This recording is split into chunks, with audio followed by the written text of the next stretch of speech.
Okay, so right now I have a Philips Sonicare toothbrush that's actually not working very well. So let me show you why I say it's not working well. It's actually not vibrating properly. So if I turn it on, you can hear it vibrating, and you can see that if I apply pressure here, it stops vibrating. But if I'm not applying pressure, you can see that it actually vibrates pretty well. But once I let me show you maybe with a screwdriver. You can see that you can hear the vibration. But once I apply a pressure onto it, like the vibration actually stops. You see? And so what happens is that now when I'm brushing my teeth and I'm applying pressure via the toothbrush itself, via the head, it just totally stops. So now let me try to see whether I can actually repair this. So I'm going to attempt to take out the O-ring or whatever, the back of the panel here. So I read online that you actually have to force it out. So hopefully I'm able to force this out somehow. It said that you need to pop it out. You have to pop out the O-ring here. I'm quite afraid of spoiling it. Okay, I actually see some area where I can insert my my screwdriver. So I'm going to go ahead. I'm going to insert in some. It's a bit tough. Let me try putting it onto the other side here. So I'm applying pressure on both ends. As you can see, it's a bit scarier than I want to. But you can see, here that you can see that there's some amount of hole here that opens up that I can try to just slip it in. Yep, as you can see, I'm slipping in and I'm definitely opening up here. So let me try to dig it up more, and maybe let me switch sides and pull from the other direction as well. So I think the idea is really we gotta just pop it out. Yeah. Okay, this is get a good grip. As you can see there, I can actually try to force it out.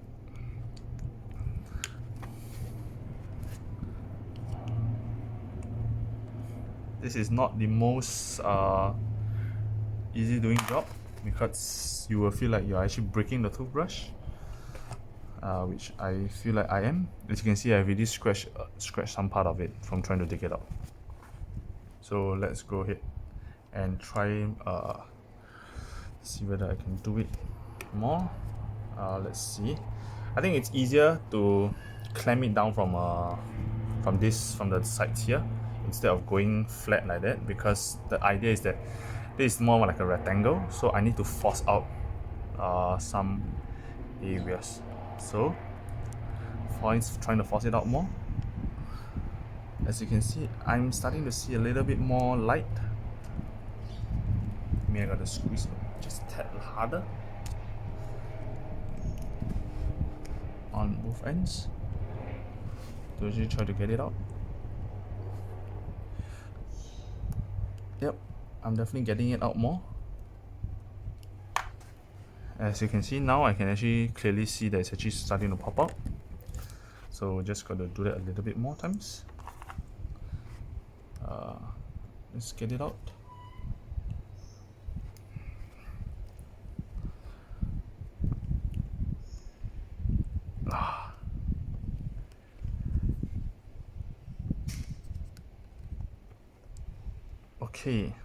Okay, oops, and you can see that it actually popped out. Okay, so now what's happening is that you can see that the hole is actually open out. You can see that this was what I actually just removed. This thing with the rubber seal here, you can see that there's a rubber seal and whatever that is here, and I've actually definitely scratched some surface of it here, and maybe adding some part there. Okay, so now I'm going to attempt to remove this particular thing here. Let's try to remove by the two edges there. I think you can see that there are some there's two latches, on one on the left, one on the right. So the idea is that you got to unhook them.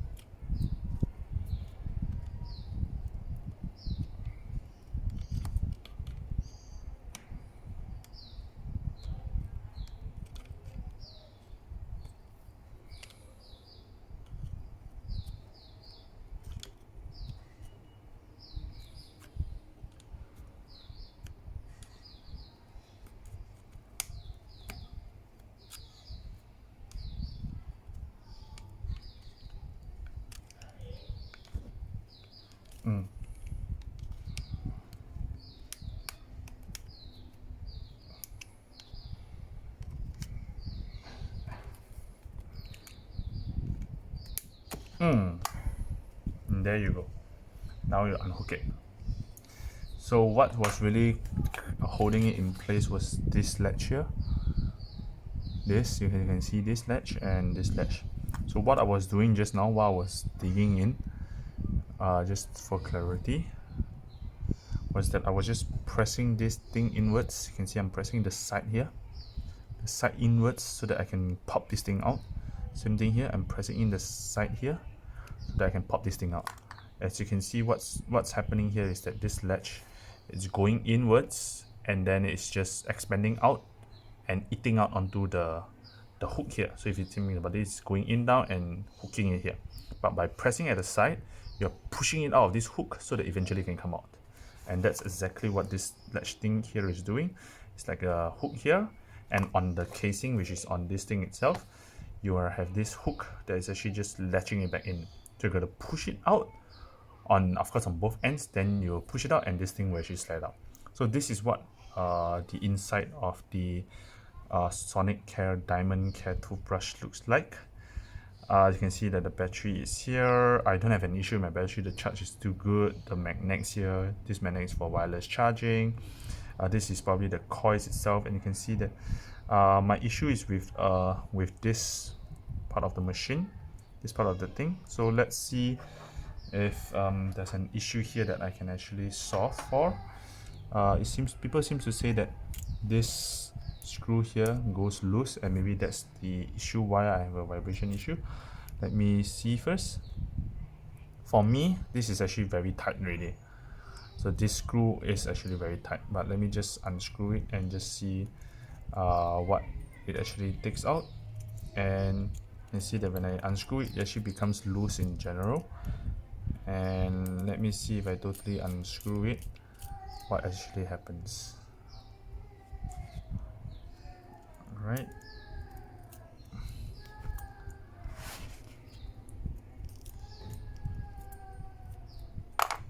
Okay. Not sure if I can actually totally unscrew it. Maybe it's like a screwdriver. It's like a screw that has a special catch on it that prevents you from actually totally unscrewing it. But nope, I'm not actually able to unscrew it fully. Okay, but let's just take a quick look here also. Try to understand why. So I must have had issue with this, because basically this is preventing me from locking it in properly. Let's see.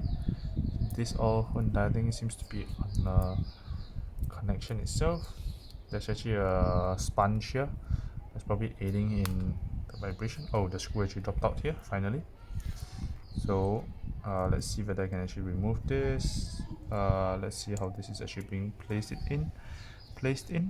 Okay, let's see if I have any way of removing this on its own. This seems to be tied together with this rubber ring here. Let's see if I have any luck in just pulling it out. Okay, yes, I actually did manage to pull it out. So I managed to pull this ring itself. Okay, now to see this thing itself. So this entire structure here is actually tied together. So by looking at this, I can see that I can try to understand this a little bit more. Okay, I can actually remove this. So the problem that I'm facing is that this is a bit well, the way that I see it is this it's actually together on itself. What I actually thought was that this thing was going to break. So what's happening here is that whatever that is holding this in place, which is back with this thing, is not doing such a good job that it's actually moving back a lot. So if I were to put this back here, let's try. I think this was like that in place. If I were to put it in place like this, let me just find a way to put it back in.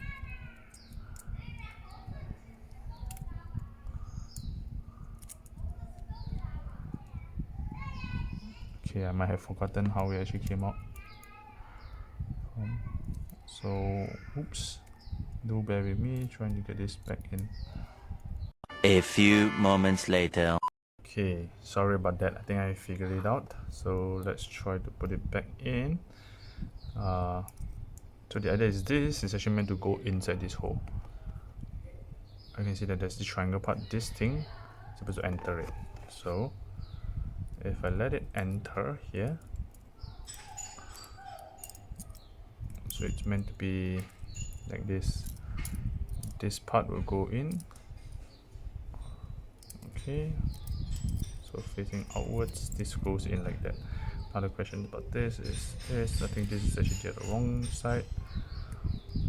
So yep, so this is the way that it is supposed to be.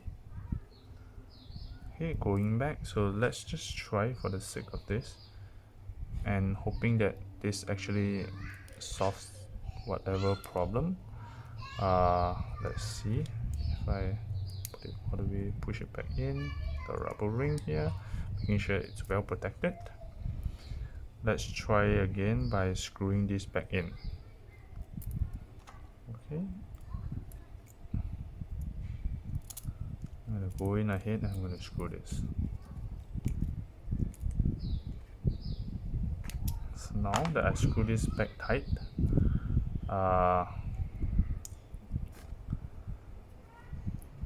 even sure where this came from.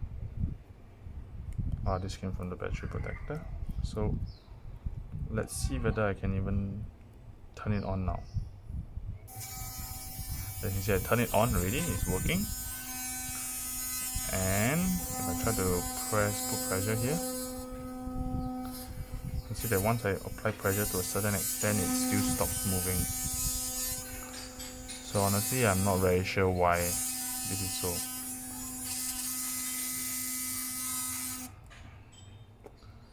Not super sure. There's some bendy structure here that you can actually see. Maybe, I think in my defense, I think this spring has some issues, and perhaps that's why this isn't working very well.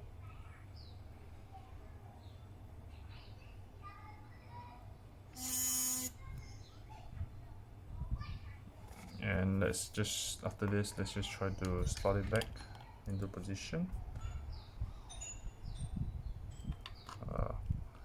This screwdriver, and it's actually locked back in place. As you can see, I actually solved the problem. It's actually working now. That I can press hard again. And with this, I actually solved this problem of saving this toothbrush. So I would say that's a win. Great. Now just pop this thing back. Making sure that I clean up a little bit of the O-ring here. Maybe I'll clean it with alcohol swab.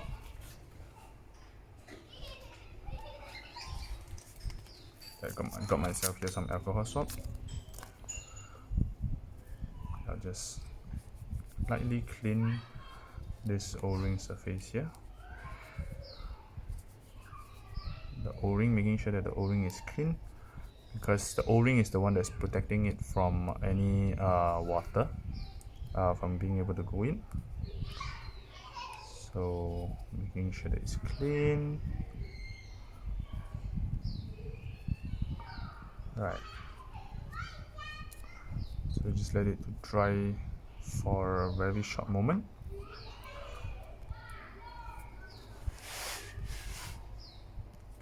Okay, so now that I think this is largely dry, okay, and it's cleaner, let's pop this back in. And yep, it forms a good seal. Let me clean it up again.